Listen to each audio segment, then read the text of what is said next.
صاحب بات یہ ہے کہ آپ کو یاد ہوگا کہ ایک ज़माने में जब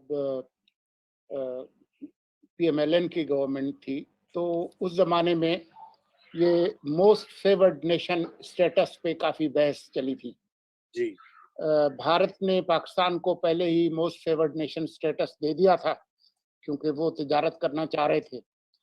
लेकिन हमारे यहाँ कुछ लोगों को तहफ़्फ़ुज़ात थे कि जी ये हम कैसे करेंगे, और फिर कुछ लोगों को इसकी सिमेंटिक्स या लैंग्वेज पे भी एतराज़ था कि जी जिसके साथ हमने 3 जंगें लड़ी हैं, उनको मोस्ट फेवर्ड नेशन स्टेटस, जो एक टेक्निकल टर्म थी, तो हम कैसे देंगे?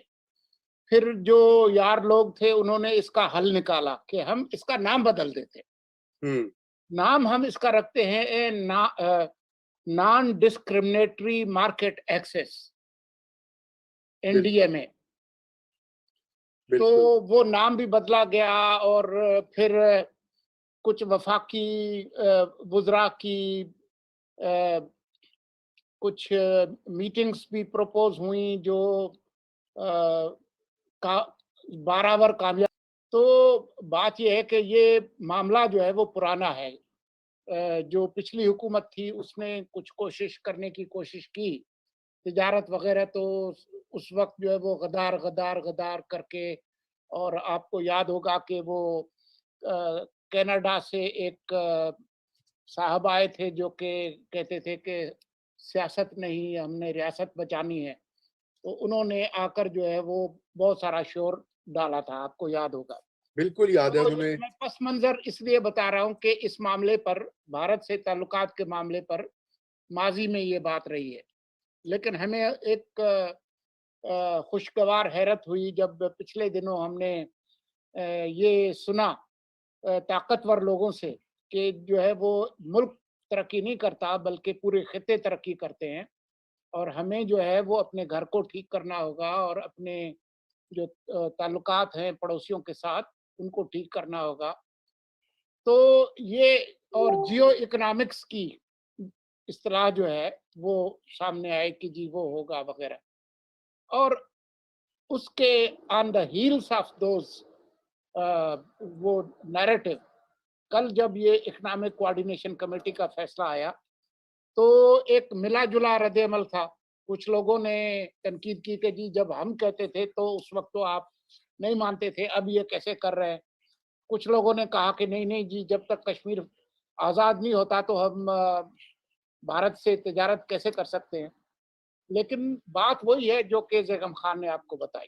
तो बात ये है कि अभी आपको ज़ैगम खान ने भी बताया, जी, चीन और भारत की जंग हो चुकी है। जी हाँ, अभी पिछले दिनों जो है वो बड़ी झड़पें हुई, एक दूसरे को मारा भी उन्होंने। लेकिन आपको पता है कि चीन और भारत की जो तिजारत है एक दूसरे के साथ, वो कोई 100 अरब डॉलर के करीब है, 100 बिलियन डॉलर्स। तो जी, वो तो उनकी नहीं रुकी। चीन और अमेरिका के भी बहुत सारे ट्रेड वार सब कुछ है, लेकिन क्या उनकी तिजारत बंद हो गई है?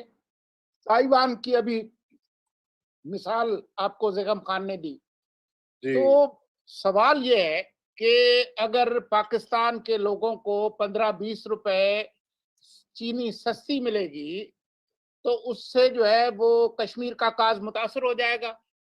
सवाल ये है, अगर पाकिस्तान के लोगों को टमाटर या प्याज या फल सस्ते मिल जाएंगे, तो उससे जो है वो कश्मीरियों के मुश्किलात में इजाफा हो जाएगा। या वाइस वर्सा, भारत अगर पाकिस्तान से कोई चीज ले ले, तो उससे भारत की जो सलामती है उसको कोई खतरा हो जाएगा। मतलब ये बिल्कुल, किस किस सदी की बातें कर रहे हैं। अभी आप ये देखें कि जिस चीज का जिक्र नहीं हो रहा, चीनी चीनी का तो हो रहा है, और छोटी मोटी चीजों का। पिछले दिनों सीमेंट की खबरें थी कि पाकिस्तान से बड़े पैमाने पे वहां पर फरोख्त हुआ है। जो चीज आपके पास होगी वो आप बेचेंगे।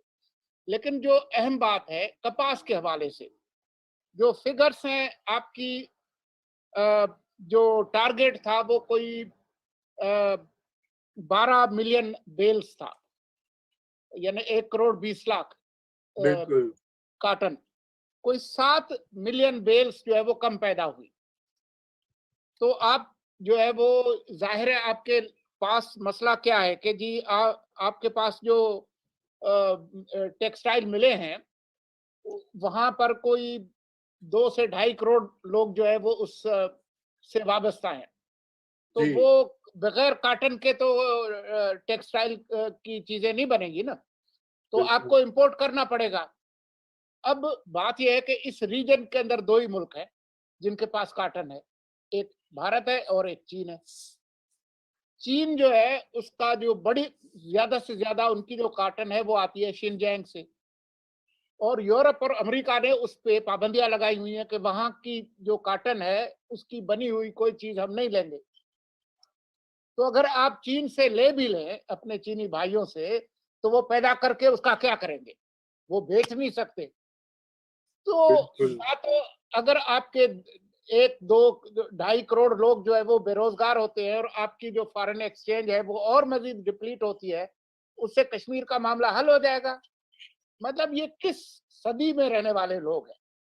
फिर बिल्कुल। आप गवर्नेंस की तो मिसाल आपके सामने आ गई, वो समरी हर एक के सामने फिर रही है। कॉमर्स मिनिस्टर इमरान खान है जिसके लिए लिखा है कि उन्होंने ये समरी देखी और अप्रूव की। आपको तो ज्यादा पता है, आप सिविल सर्वेंट रहे हैं, कि ये समरीज कैसे बनती है। तो बिल्कुल, बात यह है कि क्या इस तरह की जो चीज है समरी, वो तमाम जो स्टेक होल्डर्स हैं उनसे डिस्कशन के बगैर बन गई थी, सिवाय इसके कि जो कल से जो गोलाबारी हुई इस हुकूमत पे उनकी मुनाफकत के हवाले से, और वो दुरुस्त हुई उनकी मुनाफकत के हवाले से तनकीद, तो उस पे ये ढेर हो गए 24 घंटे के अंदर। अगर ये गवर्नेंस है, 24 घंटे में जो है वो सोशल मीडिया में 50,000 ट्वीट से और 2 टीवी टॉक शो से ये अगर गवर्नेंस है, तो इसका मतलब है कि जो हम कहते रहे हैं कि भाई ये आखिरी दिन तक तर्जुमानों के इजलास करते रहेंगे, इन्होंने गवर्नेंस नहीं करनी, लोगों का नहीं सोचना। इनका ख्याल ये है कि अब जिस हादसे के तहत हम यहाँ पर पहुंच गए हैं, शायद ये आखिरी दफा हो, तो हम जो कुछ भी करेंगे वो हमारी मर्जी है। भाई आप पाकिस्तान के जो 20-21 करोड़ लोग हैं उनकी जो मफादात है वो उसकी जिम्मेदारी आप पर है। ये नहीं है कि टॉक शो में जो है वो खुर्रम दस्तगीर ने क्या कहा और कमर जमान कायरा ने क्या कहा। अगर आपने लोगों से वोट लेने हैं या अपने मुखालफिन से वोट लेने हैं, तो ये एक समझ से बालातर एक चीज है, और अपना भी मजाक उड़ाया है और इस हुकूमत का भी मजाक उड़ाया है, और इसमें कोई किसी किस्म की कोई अकल की बात जो है वो है नहीं।